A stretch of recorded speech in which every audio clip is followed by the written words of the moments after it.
Halo, Assalamualaikum warahmatullahi wabarakatuh. Sebelumnya perkenalkan, saya Gita Suhyani dari Sistem Komputer Angkatan 2019 kelas B. Nah, di sini saya akan menjelaskan mengenai klasifikasi pengenalan tulisan tangan dalam bentuk digit dengan metode support vektor mesin. Nah, jadi apa sih support vektor mesin itu?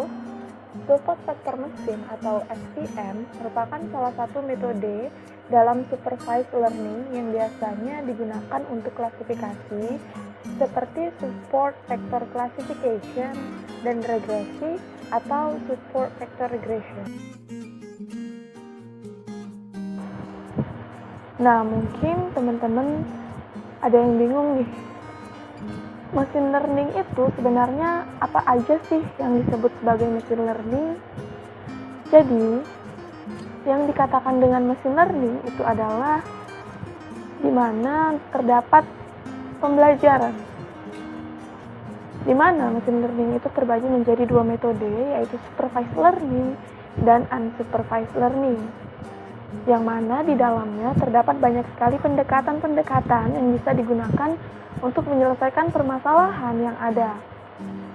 Contoh pendekatan yang bisa kita gunakan itu ada support vektor mesin untuk melakukan klasifikasi, kemudian ada time series model untuk melakukan regresi, ada k-mean clustering untuk melakukan clustering atau clusterisasi, kemudian ada juga kernel decision estimation untuk melakukan density estimasi dan lain-lain. Nah, klasifikasi adalah penggolongan atau pengelompokan suatu hal berdasarkan ketetapan atau standar yang dimiliki sehingga memudahkan dalam mengenali sesuatu. Oke, jadi ini merupakan gambar dari contoh klasifikasi itu sendiri. Di mana di sini saya memasukkan dua contoh gambar. Gambar pertama itu merupakan gambar bintang dan segitiga, dan gambar kedua merupakan gambar antara kucing dan anjing. Di mana pada kedua gambar ini itu memiliki dua buah kelas. Pada gambar pertama, kelas A merupakan kelas bintang dan kelas B merupakan kelas segitiga. Kemudian, pada gambar kedua, kelas pertamanya itu kucing dan kelas keduanya itu anjing. Nah, support vektor mesin di sini merupakan salah satu metode yang kita gunakan untuk melakukan pengklasifikasian atau pengelompokan dengan cara memisahkannya dengan menggunakan hyperplane atau decision boundary yang merupakan garis pemisah antar kedua buah kelas ini. Oke, jadi hyperplane atau decision boundary tadi merupakan sebuah fungsi yang dapat digunakan untuk memisahkan antar kelas yang ada. Nah, di sini ada gambar yang menunjukkan hyperplane. Pada gambar di sebelah kiri itu terdapat 3 buah garis putus-putus, yang mana ketiganya tersebut merupakan hyperplane, tetapi bukan hyperplane yang baik. Bagaimana kita bisa tahu apakah dia merupakan hyperplane yang baik atau tidak? Jadi, salah satu cara untuk mengetahui apakah itu hyperplane yang baik itu adalah dengan menggunakan atau dengan mencari nilai maksimum margin yang ada. Margin ditentukan berdasarkan jarak terdekat antara decision boundary dengan anggota dari kelas yang ingin dipisahkan. Nah, dalam menentukan decision boundary, SVM akan memilih margin terbesar atau margin yang dikenal dengan maksimum margin. Di mana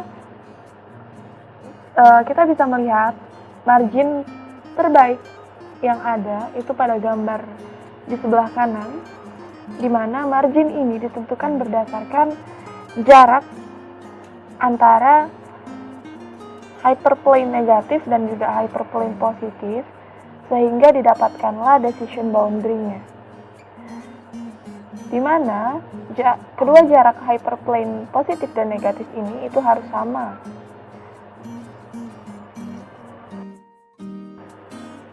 Nah, selanjutnya, kenapa sih metode ini itu dinamakan dengan metode support vector mesin? Dan yang manakah support vector itu? Dalam support vector mesin, objek data terluar yang paling dekat dengan hyperplane itu disebut dengan support vector. Jadi teman-teman bisa lihat dari gambar di sebelah kanan, di mana pada gambar ini terdapat dua buah kelas, yaitu kelas biru dan kelas merah, di mana setelah kita mencari marginnya dan kita mendapatkan hyperplane positif dan hyperplane negatif, maka di situ juga akan terlihat yang dinamakan dengan support vector. Pada kelas merah itu terdapat dua buah support vector dan kelas biru itu terdapat satu buah support vector.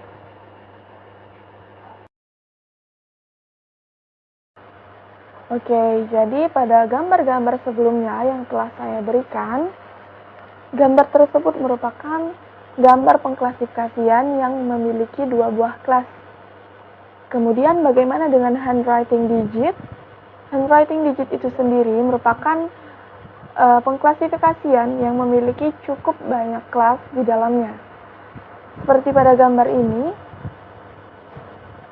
di sini memiliki 10 buah kelas dimulai dari angka 0 sampai dengan angka 9. Mungkin untuk manusia membedakan angka 0 sampai dengan 9 ini mudah, tetapi bagi mesin itu sulit. Oleh karena itu digunakanlah metode support vector mesin untuk melakukan klasifikasi pengenalan tulisan tangan. Nah, untuk dataset yang saya gunakan pada pengerjaan proyek ini itu menggunakan dataset MNIST yang bisa teman-teman cari di websitenya Kaggle. Di sana bisa langsung di-download datasetnya. Kemudian tampilan datasetnya itu ketika di-download bukan merupakan tampilan asli dataset, yang mana tampilannya itu merupakan tampilan dataset yang sudah bersih, merupakan dataset yang sudah dalam bentuk tabel.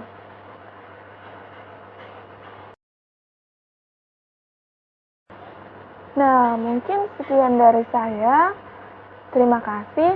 Apabila ada salah kata, saya mohon maaf.